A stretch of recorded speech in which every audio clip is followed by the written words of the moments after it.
What advice do you have for our listeners around hitting that age of menopause and what we can expect from our abilities to do certain things? I mean, menopause, it's a bit like the rest of life. It's how it affects people is pretty wide ranging. So I can really only speak to my experience, which was truthfully, when I speak to other women, I got off pretty lightly. I have a friend of mine, Sarah Marquis. She suffers like dreadful period pain. So she'll be out doing a 3-month solo expedition. And that on certain days she just has to stay in the tent and curl up, and I've never had to experience that. And the same can be with menopause. I didn't take any hormone replacement therapy or anything like that. And, it's something that I wouldn't have considered it unless it had been really bad. But that sleep disruption, it can really set up a bit of a negative pattern. So you need to be aware of that and do what you need to do.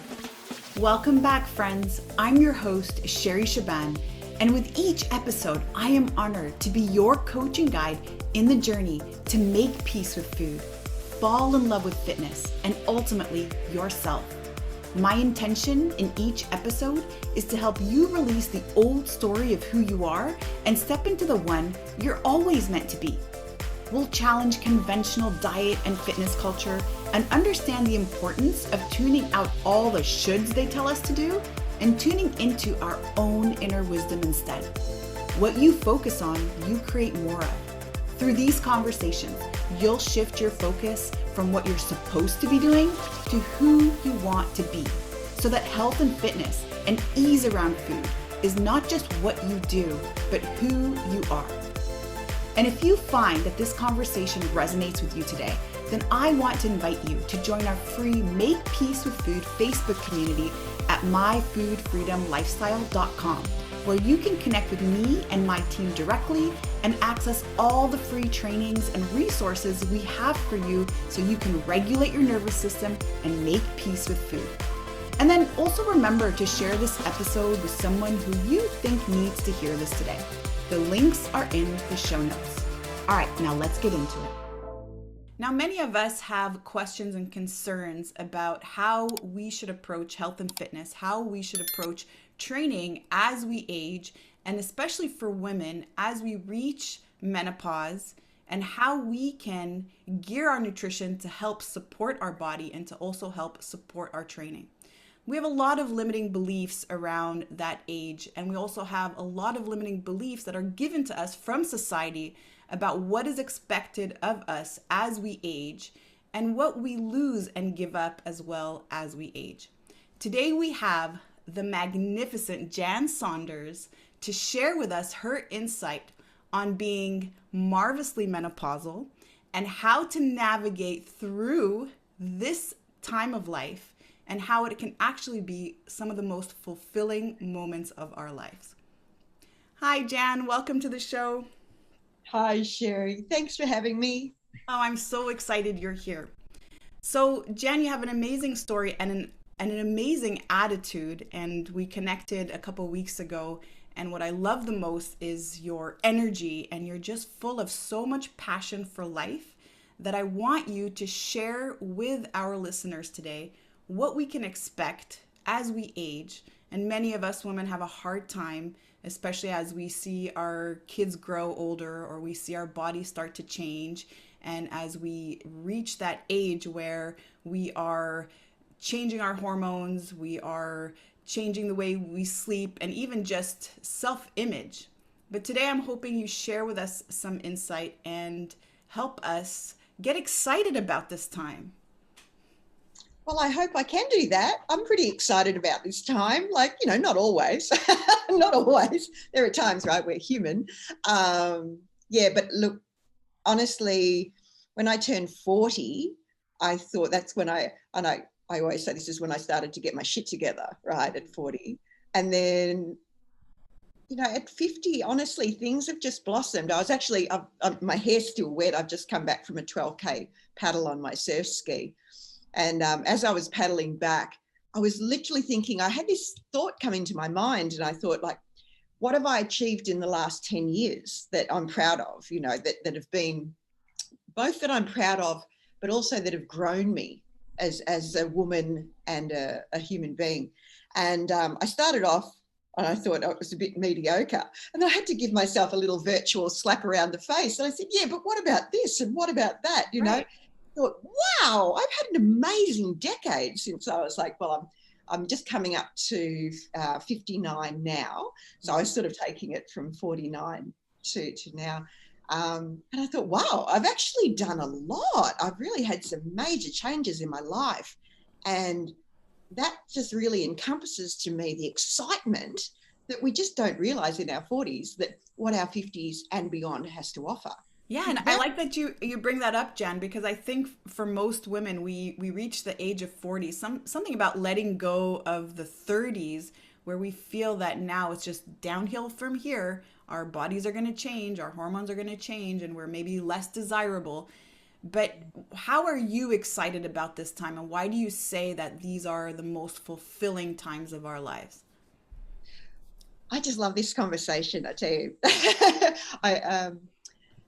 There's a few things, because yes, those challenges, those facts, it's true. We haven't got the bodies that we had in our 20s and 30s, you know? Mm-hmm. We have these hormonal changes, and some of them are really difficult.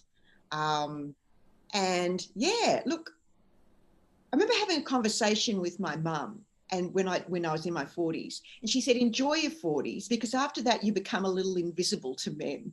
I was a little bit shocked. And but I have actually found in my 50s, I don't know if I mean, my sense of self-worth is very strong, but you do notice you don't get the guys. I mean, because I've let my hair go grey naturally, and that was my lovely, by the way, Jan. Thank you so much. That was a decision to go. I had sort of long dyed blonde hair because, you know, just to disguise the greys more easily. I'm actually brunette. Well, I'm actually grey. That's probably more the point. Now I'm actually grey. But you sort of step into your age. You get to a point. So I've only been like short grey hair now for a bit over a year. And it was a very conscious decision to do that.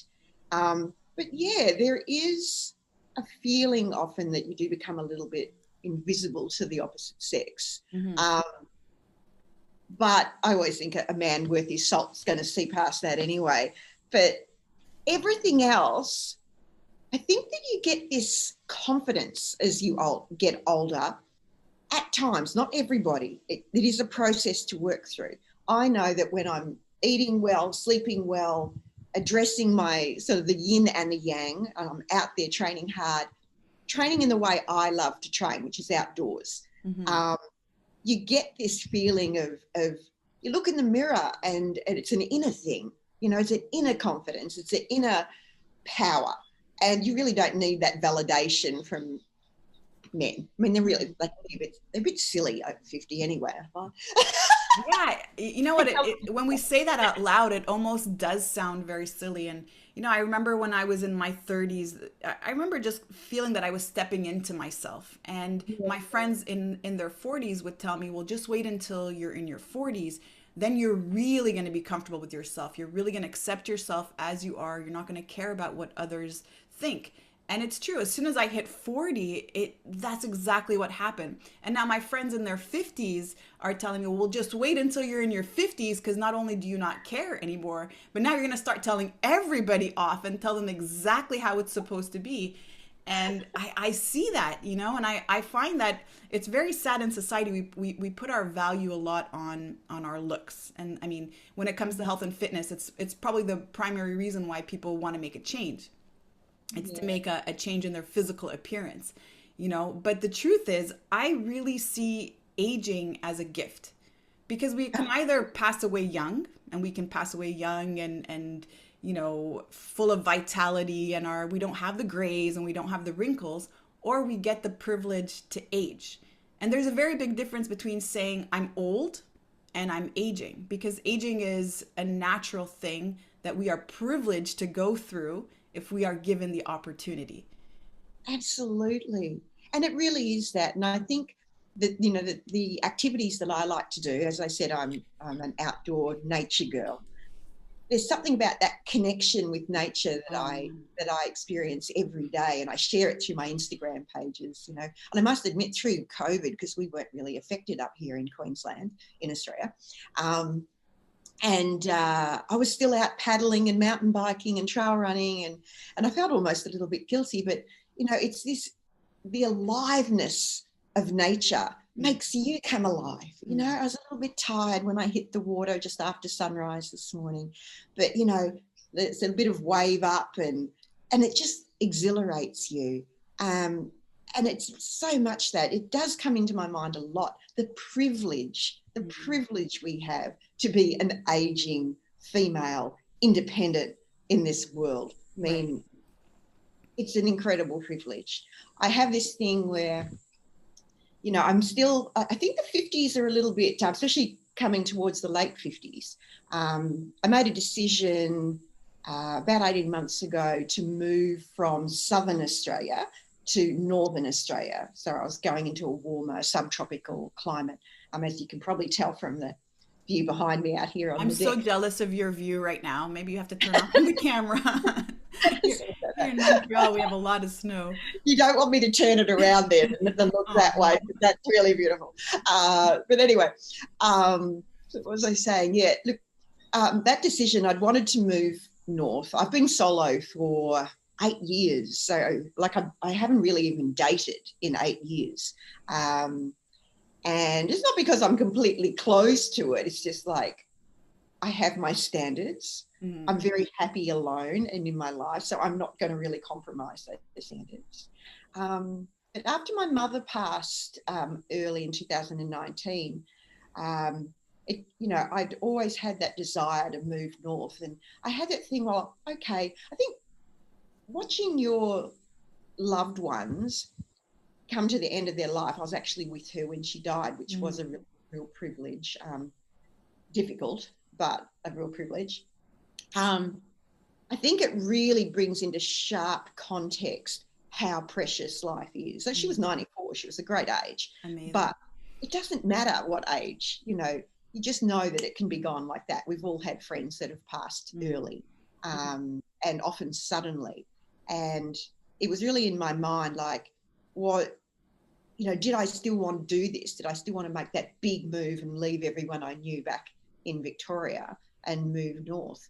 Because I think at this age, it's like you're too old to be young and you're too young to be old. And if you don't do it now, like every day you're getting older, do it now. And I was thinking about this when I was paddling again this morning, when I was thinking about what have I achieved? What have I done to help me grow and move forward the last 10 years? And this was something that, again, popped into my head, very, very aware that at this age, I do have a pragmatic side of me where I think like, I try not to limit myself, but I think, yeah, okay, I can't go necessarily and go and do this right now, but I can do this. Right. So, right. And I like how you look at that. And, you know, I share a similar experience with you also with the passing of my mom. I also felt it was such a privilege to be in the room and to watch her pass. And like you, it was a sudden realization of how much love I had to give, as well as how frail and short life is, and how that love is something that I can receive from the right people, or that I have abundance of. And at that moment you realize, well, with my life, I don't know how many more years I have left. What do I really want to do with it? What is the mark I really want to leave on this earth? How do I want to spend my time? And who do I not want to spend my time with? Or what do I not want to spend my time doing? So I really feel like that puts us such an important perspective and really an amazing value that we have in life. And truly, I believe the purpose that we're here is to love. And love is not just a romantic love, but it's to love others and to love nature, and more importantly, to love ourselves every single day. Yeah, absolutely. I've always had this, I've just got to show you my dog here. He clearly wants to get into shot. He's so cute. You heard our voices. Hello, Mac. I've had this thing for a long time about funerals. You know, when you've gone to funerals over the years, on one hand, you know, obviously it's a painful experience. But there's another part of me that I find them so life affirming, because it's a very, very blunt reminder of the fragility of life and how precious it is. And I always come out of a funeral feeling both this strange mixture of sadness and, you know, loss, but also this exhilaration, and everything looks fresh and vibrant and new again. You know, of course, you know, you forget that again, but all these things, you know, I think it's important when you feel this to examine that a little closer. You know, it really makes you appreciate life a lot more when you sit and you really ponder these things, because, you know, we come and go out of it, don't we? You know? Right. Yeah, we do. And I feel we're always fixated on what we've lost. We're always fixated on the scarcity, that we're getting older. We're now not able to do certain things maybe the same way. Again, like you were saying earlier, the body changes, the hormones in the body is changing. And we always have that option, whether it's to look at this moment, make the most of it, knowing that I am the youngest right now, right at this moment. This is my moment. Or focus on all that we cannot get anymore. And that only gives us feelings of stress and anxiety, because you're living in the past, or you're living in this space where you're never getting that back. But like you, I believe that there's so much good coming, and there's so much good in this moment. And a lot of it has to do with adapting this new body, or this aging body, to new activities. Instead of focusing on what we can't do anymore, we can focus on what our body is still able to give us and can still do for us. And that becomes really exciting. Yeah, absolutely. You know, as a former ultra runner, I'm still not 100% sure if I'm not going to return to running, but my last big ultra was in France, and I ran across the Pyrenees, Wow. and that was in 2016. So it's an 866 kilometre race with something like 60,000 metres ascent. You know, obviously the mountains there are big. You would know about mountains, being Canadian. I had to go early to France to train there, because certainly in winter I had no access to anything close to a mountain in Australia. So, but, you know, when I signed up for that race, so, you know, I was mid-50s, I'd never even run, I'd run 100 kilometres, but I'd never even run what we call a miler, which is, you know, 100 miles. So it seemed such a ridiculously audacious, crazy goal for someone like myself, or anyone really, to do. But it lit my fire. It was exciting to me. Right. And it was about 18 months out. And I'd experienced these kinds of feelings before. In 2011, I had a back injury from work, and for about 18 months, it was, you know, it was pretty bad, and I couldn't really do much, you know, to the point of not even really being able to walk down the end of my driveway, or, you know, carry horse feed buckets or anything like that. It was very debilitating, and I couldn't paddle or ride a mountain bike or drive long distances for a good 18 months, and yeah, probably paddling longer. But I could start to walk and run. So this is what you were saying. This sort of comes back to what you're saying, is accepting. I was in my 50s, so accepting what you can do. So when my back went, it was late. It was late 2011. So I was 49. And I saw an ultra marathon in Costa Rica that was 225 kilometers long. And I watched it on YouTube, you know, because I was miserable, you know, just Googling things. And I saw this race, and they had this evocative music, and there I was, this sort of I'd also just broken up with my boyfriend because I felt he wasn't there for me. Like he also lived in another state, so we had a long distance relationship. But I just felt he wasn't there for me emotionally at a time I really needed him. So seeing this race, and I don't know about you, but when I'm in a little bit of a down spot, I know that the things that will bring me up is something to be excited about. So you've got to know that's different for everyone, right? You know, what they want to do. To me, it's some gnarly race that I just look at and think, oh, I couldn't do that. So you're glowing saying that. Oh, I couldn't do that. All excited like it's Christmas. I'm still the same, because it's relative. And this is the beauty. This is the key to good aging, is because our adventures, the things that lights us up. So say, we'll just bring it back. I'll just talk about my experience. So my experience is these gnarly adventures, that are challenging and going to put me way out of my comfort zone, that I look at and think, oh my God, I can't do that, but I'd love to. So if I get that feeling and the hair comes up on the back of my neck, I need to do that. Because somehow, if it's far enough out, so it was 18 months out, sure, I couldn't walk to the end of the driveway, but I had some background in the past of doing multi-day things. So I thought I'll figure it out. And my goals are always simple. I just want to complete, I just want to finish it. Right. And truth is, if you don't complete, however far you can get, it's still great. It's still amazing. Exactly. The journey of getting to those, even to the start line. I mean, you don't just go I sign up and then not do any work. You've done incredible work and had amazing adventures getting ready for it. Yeah. So such a good point that you bring up, because it's interesting. We oftentimes measure our performance, or we measure our worth, or how good we're doing in something based on whether we complete it, how well it's complete, how perfect it looks, and yet we are not enjoying that journey that whole time. Jan, most people would not be sitting at home, injured, debilitated, watching this insane 250-kilometer race and saying, oh, I want to do that. Across the other side of the world. Across the other side of the world, right? So I guess is that when you found Ultra?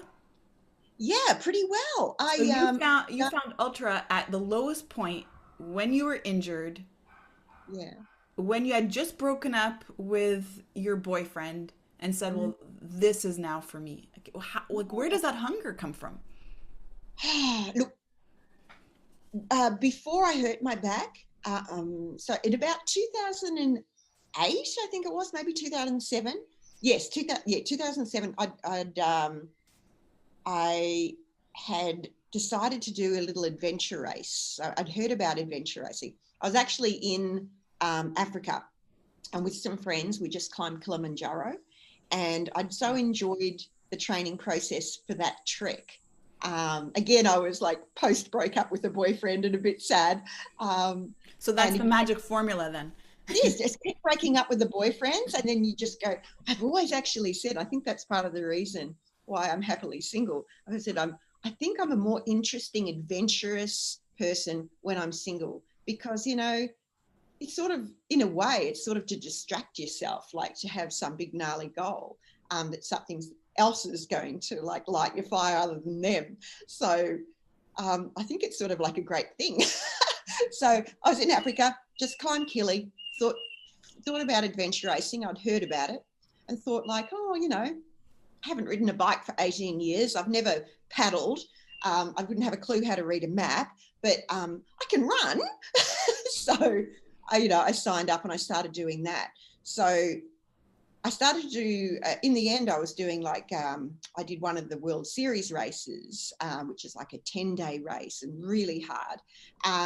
And then a year or so after that is when I injured my back. So this endurance athlete and the training and the friends I'd made in that were very much in my heart, and I thought it was all over.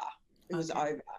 But my physio had told me that I could walk as much as I wanted. So I thought, okay, and then, and progress into jogging, walk, jog. Right. So I wasn't going to look at adventure racing. I wasn't going to pick an adventure racing goal because that was out of the possibility for me.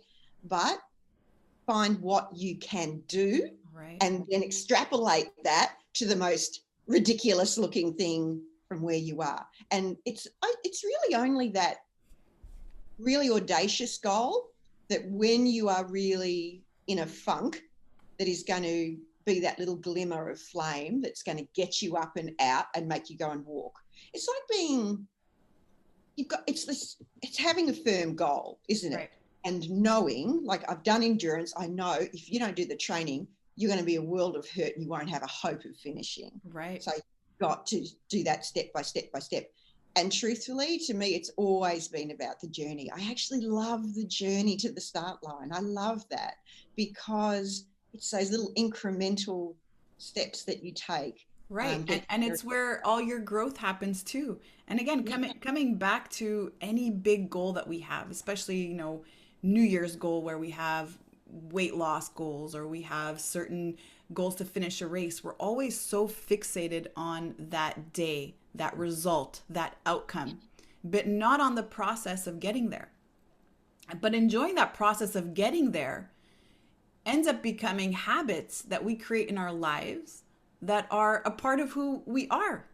If I enjoy the running part and I'm enjoying the training part and it doesn't feel like it's work, but it's all part of the adventure and it's all part of my journey, whether I finish race day or not, I've put those miles under my belt. I have that in my system. Money in the bank. Not exactly. It's money in the bank. Exactly. And that's really, that is the investment. The investment is in ourselves and in that time and learning that it is extremely enjoyable to fail, to show up and to do amazingly too on some days. I like that you just said that you came back, paddling, but you were exhausted. It was an exhausted, you were more tired than usual, yet it still ends up being a beautiful moment. But for many of us, incredible. Yeah. One thing that I've learned, and I can't remember, I was sharing it on a post or speaking with a guest about it. I don't know what it was, but there's one thing after you've done a few of these like ultra endurance events, you have these highs and lows, and a lot of them, especially like in a race like the Pyrenees, that I ended up doing, I missed the second section. So I started the sister race. So they allowed me to do that. So I ended up doing 616 kilometres in 11 and a half days. Wow. And did about, 50,000 metres ascent. So it's a big, hard race, like in the mountains, like that's a lot. It's a non-stop unsupported race. And I was one of the few truly unsupported people because, I was the only Australian in the race and I didn't even know, being vegan, I didn't know the villages would be open or if they'd have stuff for me. So, but the thing is, I know that the hard things that you do, the things that you hate the most in the moment, where you just want to quit, where it's just awful, it's just like, what the hell am I doing? They're the parts that you remember and they're the parts that you grow from. So you look back. So in the end, when you look to the next event that looks impossible, you know that, okay, that's what I said about the last event. So every time you build a little bit bigger, it builds that self-belief in yourself, which translates to all these other areas of your life that, but remember last time you said you couldn't do that and you did it. Exactly. And even if you stumble and fall, like, okay, so I didn't do the full race. Did that matter? I was fundraising for like 5 animal rights organisations in this. So the big key for me was to achieve, I wanted to do it for me, but I really wanted to do it for all these people that were supporting me along the way and for these organisations. So it's bigger than me. So did it matter that I didn't complete the full Transpyrenea, that I did like, quarter of it and then the full of the 450K race? No, it did not. I achieved my goals and more. So does anyone remember that? Like, So it's a really getting out of our comfort zone. Your thing, I think, is more, fitness, strength, which I'm just coming back to now because this is another thing. people will talk about, because I've neglected that. And I know I've neglected that as a woman, postmenopausal woman. So that's my passion now, is to just remind other ultra runners, particularly who tend to be light, we're particularly prone to it, light framed Caucasian women. Right. So, it's good. Everything happens for a reason. So even my osteoporosis diagnosis last year, it's been wonderful. It's been a wonderful opportunity to get me back in the gym. So you turn everything around. You see the opportunity in it. I love your attitude, Jen, and that's what I really admire the most about you is, first of all, so everyone listening can't see you, but you're absolutely glowing. You're so alive when you're talking about your races and just talking about life in general. And I find many of us are, again, always fixated on that lack, that loss, that thing that is just never coming back again. But who was Jan growing up? How did you become who you are right now? Where does that joy for life come from? Joyful life. Look, I think my mum also had a real zest for life and living, in a very different way to me. She, and probably Dad to a lesser degree. He was quite a introverted, sort of quieter guy. But as a kid, I was passionate about horse riding. I had my pony, and I would just go off all day out in the bush, because back in those days, you sort of could. No one ever used to worry that you disappeared on a bike or roller skates or pony all day. As long as you're home by dark, and that's what we did. It was, God, I feel so sorry for kids now, because that's what we all did. It was great. So I think just being a kid that was naturally drawn to exploring.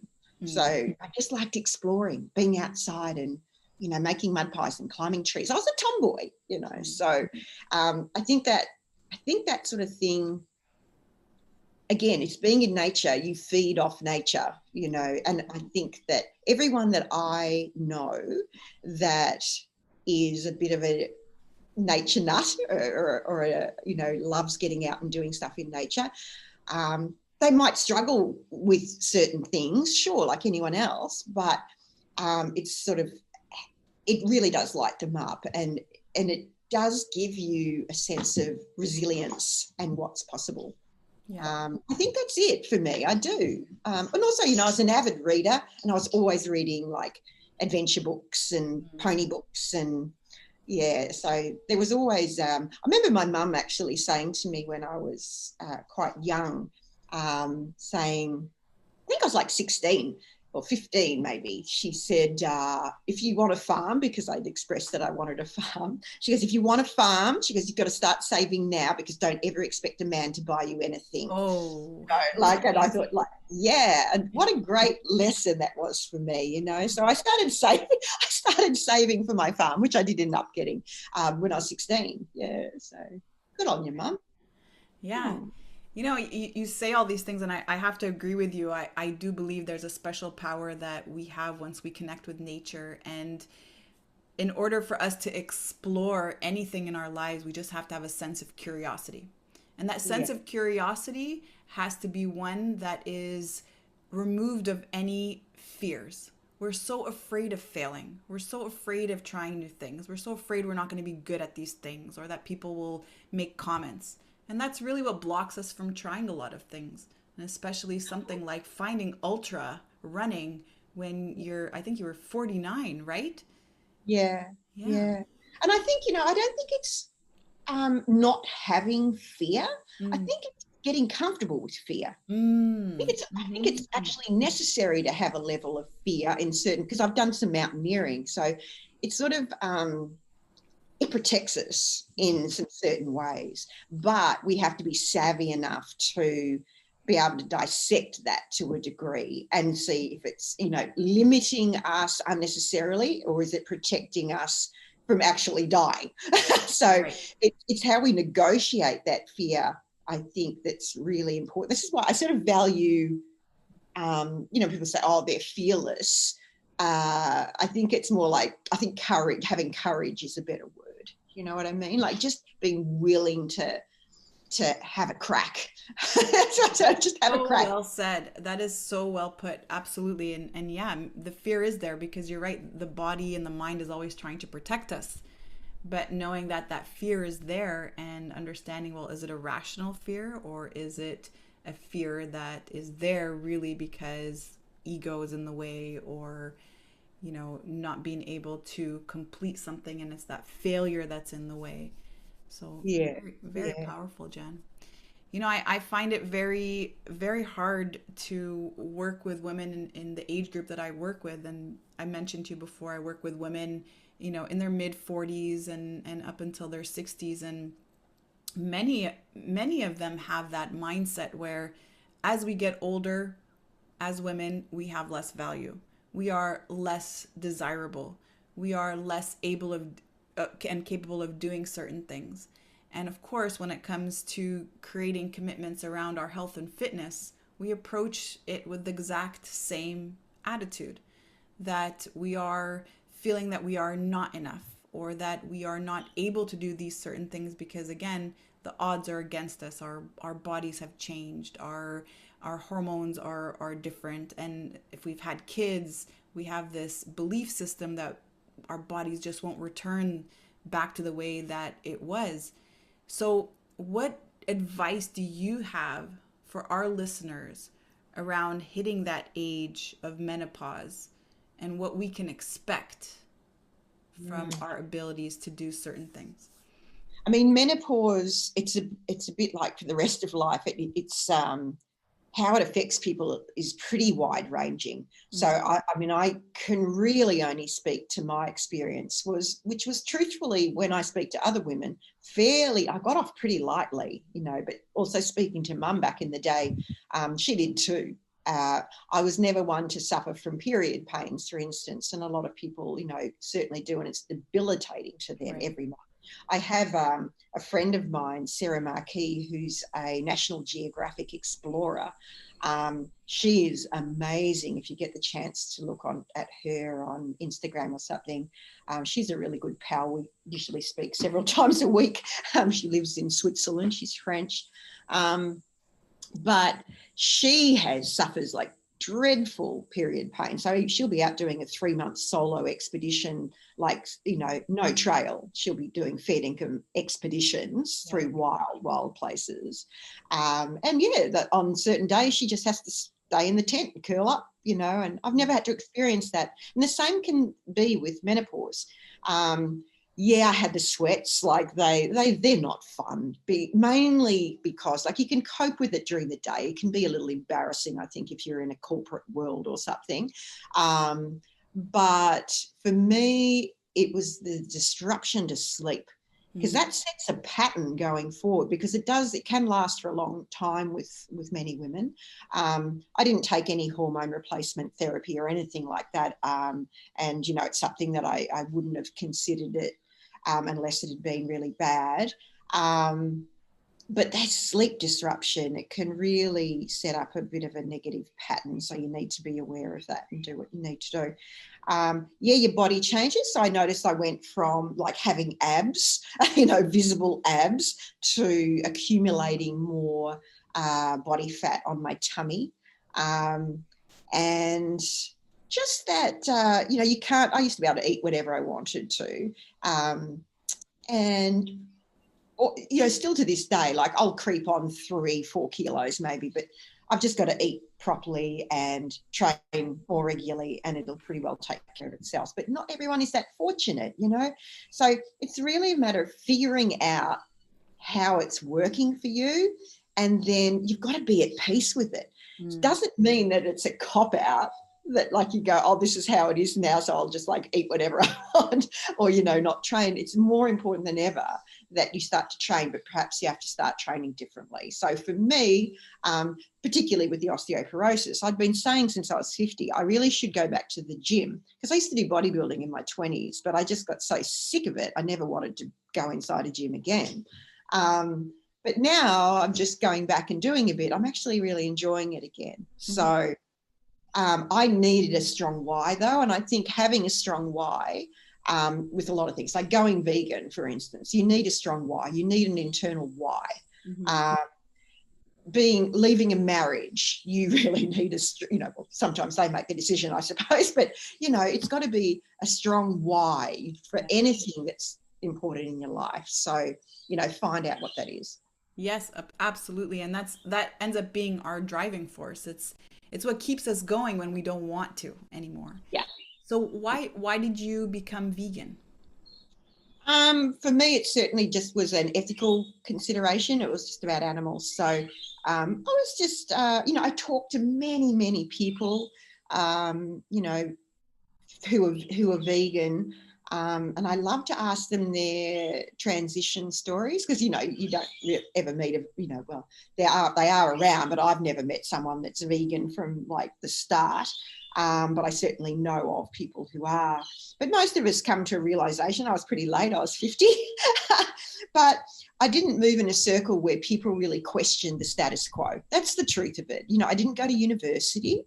You find a lot of people that went to uni got switched onto it very early because they're used to questioning the status quo, and they'll look outside the box. So certainly now we've just got to Google or look on the internet and we can find out so much. But I just happened to watch a program on like a current affairs type program on the ABC here in Australia, and it was about live export to Indonesia, so live export of cattle. And it was in 2011, and I was horrified at what I was seeing. And that expose had actually been done by a group called Animals Australia. And so I signed up to their newsletter. So was the start of my journey of going some sort of from someone that didn't really think about how we use animals in various ways and what that means, and the sort of and at that point I didn't even really know that it was possible to not eat animal products. I just didn't even think about it. I had gone vegetarian for a short time when my dad had died of bowel-related diseases, and I knew that there was a connection, particularly with red meat and bowel disease, and a lot of bowel disease in my family. Touch wood, I'm the only one that hasn't had any bowel disease. But I didn't have a strong why because there was no internet then and I didn't know about things. So my why was for animals. I thought, well, no one's dying of being vegan, even if I'm not as healthy as I was. That was my thought back then. This is what I'm doing. And I'll make it work. A bit like signing up for the ultra.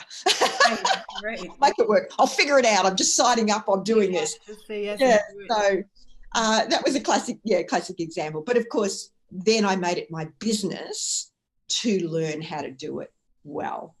So, like anything, you've got to pull by the horns in a very non-vegan type of saying. And we do have a belief system that we need protein, and we need so much protein in our society, especially animal protein, in order for us to survive, not realizing that everything that we're eating has protein. It's not just the animals that has protein. So when you say specifically to do it well, what does that mean? So basically, I mean, especially now, not so much nearly 9 years ago when I went vegan, but especially now, there's so many processed vegan foods, and like every cafe will have vegan options now. And we all know that when you eat out at cafes and restaurants and stuff, it's all about salt, oil, sugar. They just throw all these things in. Because I guess I've always been interested in my health. And coming back into an athletic, because I went vegan while I was injured with my back. I think it also gave me greater empathy for vulnerability and pain, but it gave me that opportunity I read a couple of books, Finding Ultra with Rich Roll, who's an amazing podcaster. Great book. So I read him soon after that book was released in 2012. And started listening to his podcast in 2013. And also like a former world champion ultra runner, I've got Scott Jurek. Right. He had a book come out a month before Rich's called Eat and Run. And I read those 2 books and I was like, oh, I'm going to be fine. Because here I was thinking I wouldn't be as good. But I also knew that from what I went on to learn, then, you've really got to focus on the whole food.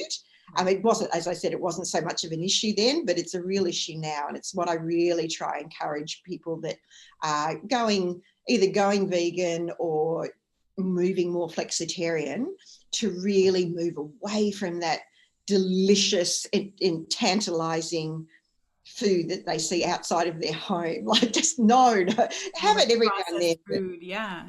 Oh, it's just crazy. Thank God I've never had a taste for it. Like, I was never a burger eater or stuff. I'd eat a whole block of chocolate, mind you, in my 20s. Like, no problem. Yeah, I think most of us did things like that. So yeah. you now have transitioned sort of the whole vegan way of eating into an entire lifestyle, and you have an Airbnb that is a vegan Airbnb. Yeah. So it's actually a B&B. It's not. I am on Airbnb, but it's only probably 5% of my clientele. So it's actually a proper B&B. So where does that passion come from? Okay, so I know I tend to ramble on. So so 2012 I went vegan. I was still injured with my back, so still feeling quite vulnerable. Not sure if I would ever get back all of those things in my life that I felt defined who I was. So everything I came to realize that I defined myself by being a physically active person. So my job in the police force was a horse trainer for the mounted police. So I was training horses. So that's how I did my back. My relationship with my boyfriend really revolved around mountaineering in far-flung lands, and hiking and stuff. And then my real passion, other than horse riding, was adventure racing. So who was I if I was someone that couldn't do all these things? So it was a bit devastating because I'd never had a big injury before. I didn't know about, like, would I get over this, because you know what medical people can be like. They go, well, this is just how it is now. Now you have to do macrame. No. So being in that place, as I was getting better, I decided to do this race in Costa Rica. As it turned out, as I started to train, I wasn't going to be ready for the 2013 race. No way. So I had to scratch. But I set my target. I moved it to another year, to start of 2014. So as we were moving 2013, I'm getting stronger. I was getting to the point where I probably needed to go back to work. But by that time, the whole vegan thing and how we use animals is more and more a part of my life. I'm not sure that I want to train police horses anymore and put them into a stressful, unnatural environment. And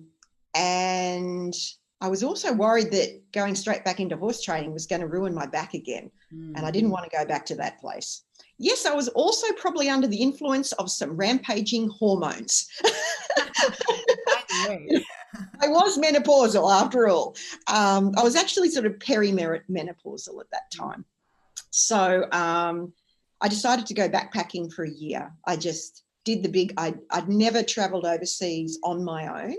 And I just said, right, I'm renting out my property to my friends. I'm taking a backpack. The plan is no plan, and there are no wrong decisions. So the first thing I did, I just had a house sitting job in Tuscany in Italy organised. And I got on that plane and I flew to Rome and then went down to Tuscany. And that was the start of the most amazing year of my life. And very much sticking to the plan is no plan. And just got stronger because at the very end of that year, that 12-month period, I had the 250K coastal challenge, the Costa Rica race. So that was the plan, to finish on that race and then fly home 3 days later. And so that's what I did. But I came back a very, very different person. No kidding. I was also very into the animal rights side of things. I'd looked at a lot of stuff around the world because I travelled very bare bones, went to a lot of third world countries, and just saw the inequities between developed nations and third world countries, and just how much our lifestyle and particularly our desire for animal products is impacting on these other countries with a whole lot of factors. So when I got back home, I need to go back to work, obviously. So I went back to work, and I'd done a little bit of animal activism on the weekend, and then I rocked up to do a 5-day semi-automatic training course with semi-automatic pistols to re-qualify to go operational again in the police force. But in that, the first 3 hours, I just sort of ended up crying on the firing range. We were only just practicing racking, like we didn't have loaded firearms. But I ended up crying because I had this huge conflict within me of the old and the new. So it was just like, I wasn't this person. I didn't want to be this person anymore. But what the hell was I going to do? I had a mortgage. I was a sole income earner. I'd also taken a second mortgage out for my mum to upgrade her retirement village a few years before. So I ended up, I was in no state to stay on that day, and it ended up being my last day in the police force, but I didn't know it at the time because I didn't think I could possibly do anything else. Right. As it transpired, while I was off, I just started to use my sick leave. I just needed time. I was stressed to the max. Again, probably partly hormonal as well. A lot of tension. Had a lot of shame about letting my colleagues down who'd really waited, a long time for me to come back and start horse training for them again. I'd been a cop for a long time, so I was quite conflicted. But I did open an Airbnb at that point, one room. And main reason is because I wanted to welcome other travellers and other international people because I missed them. Right. I missed people not knowing, it's nice. It's very healthy, I think, to spend time with people that don't know you. Yes. Especially when you're going through something difficult. So you can just talk about them. You can talk about travel. You can talk about dreams and adventures and all those beautiful things that light you up in life, and they're not judging you on the fact that you're a cop and stuff like that. So that's how it started. And eventually I realised, 8 months later, I realised that this could be actually what I do for work, and I could leave the police force. That's so incredible. Yeah, it was a very, very, it wasn't something I consciously moved into. It was just like, oh, there you are. And that's what happened. That's so incredible. I mean, again, coming back to your story, I just find this absolutely profound. At 49 years old, I am in unbelievable pain at home watching this crazy adventure race, getting very excited about it. A lot of changes are happening in my life. I am breaking up with my boyfriend. I am going through this huge injury, and yet I'm finding a brand new path. And then later, when you come back from the travels, you now have a new income, right? You have a new way of creating income for yourself. You've reinvented yourself, essentially. You've created your own job, doing something that you love. And now an animal right activist. I mean, Jan, it's unbelievable. But what I love the most about it is the opportunity at an older age. Right? So many of us, again, feel that as we are aging, we're losing opportunities. We're losing chances of reinvention and growth and change. And in fact, it's the exact opposite. It really is. I mean, I have a lot of particularly solo women, or perhaps women that leave their partners at home and they come and stay. And I think it's because they're drawn to my story, because I'm pretty open with everything that I share through social media. So I know that a lot of people, particularly women, follow me for just who I am. And to me, it's not remarkable. Like, it's just my life. You know how it is. It doesn't matter who you are. I'm sure you could be like the Queen of England. It's not remarkable to the Queen of England. It's just their life, It's like my friend Sarah, the explorer. Like, I just look at her and I'm just, compared to her, like I'm just, just like a girl. What do they call them? A girl guide. But it's all relative. So the fact that we all can share our stories, and if something about what we've done resonates with someone else that's at a similar time of life or age or stage, it doesn't have to have anything to do with age. it's such a wonderful thing to be able to share. And through the B&B, it's so much more than just somewhere nice that people come and stay. I mean, they get all this really healthy, whole food that, I create with love. We have wonderful conversations, but a lot of people really come just to sort of just to come and hang out, and do various things. So it's a wonderful thing to be able to share that, and give people that realization that, when they say youth is wasted on the young, I mean, it's a very old quote. I can't remember who said it.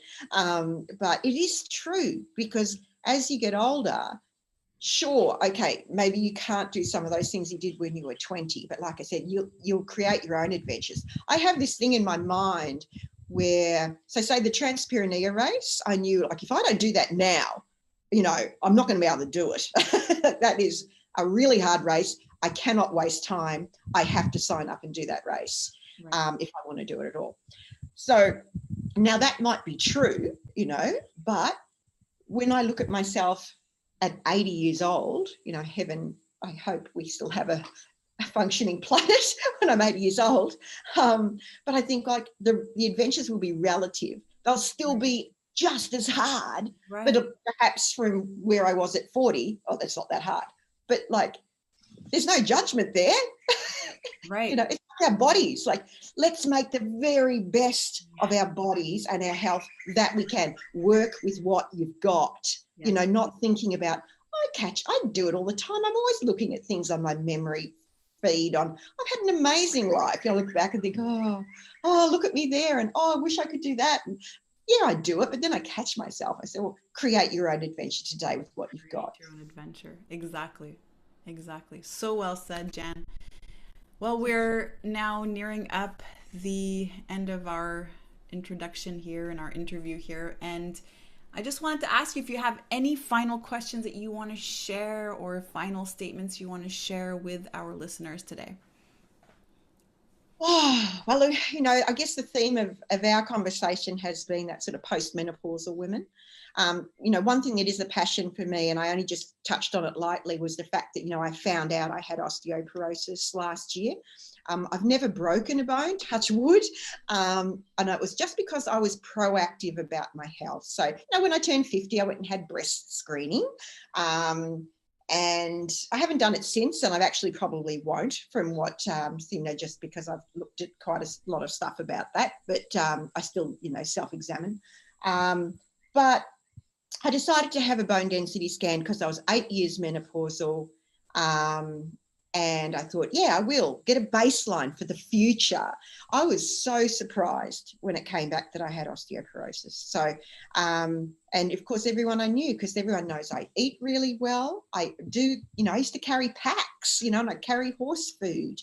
But, I knew all the time there were periods in my life, especially after, say, Trans-Pyrenea, I just went full on into the business. It was really busy.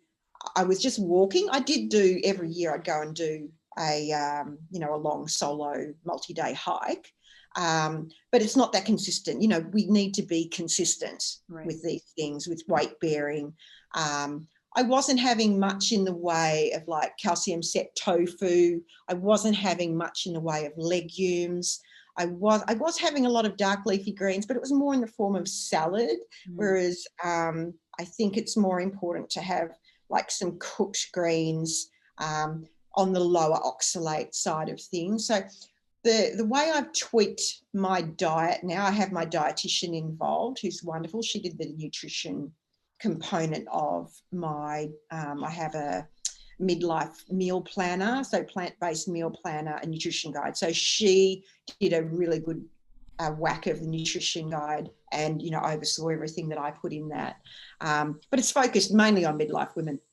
So it was just more tweaking what I did. Thing is, with osteoporosis, one in 3 women develop osteoporosis over 50, and 1 in 5 men. In Australia, it's 1 in 2 will have a osteoporosis linked fracture over 60. So, it's a passion of mine. Don't be complacent because you're active, find out things, work towards them, make it happen. Right. So well said. So well said. So thank you so much, Jan, for your time today. If anybody wants to find you, where would they go?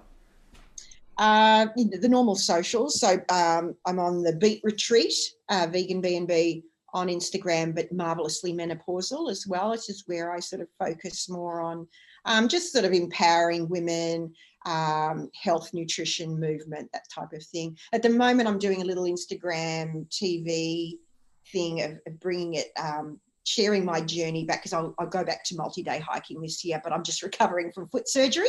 So I'm just, it's been a tough couple of months, and now I'm just back on my feet doing like 4K walks, you know. Wow. So it's going to be quite fun. I want to share that with women that maybe, you know, haven't done a lot, and I think, oh, now's my chance to jump in with Jan and do a little bit. So those two, Instagram and obviously Facebook. And then I have the website, but the Instagram's the one to go to. Amazing. Thank you so much, Jan. Such a treat to sit down with you today. You are such a beautiful light and a huge, amazing influence for so many women. Keep doing what you're doing. Thank you. Thanks so much. And you too, Sherry. Thank you. Thanks for listening to this episode. Whether you're already on your wellness journey or just getting started, we're in this together. If this has resonated with you today, I want to invite you to subscribe to the show so you never miss a beat. And if you know someone who could benefit from this conversation, then please share this episode with them. Let's work together to help as many people as possible make peace with food and fall in love with fitness. And also, don't forget to visit myfoodfreedomlifestyle.com to join the free Facebook group for more resources. Remember, you are an inspiration. I can't wait to hear your story. See you next time.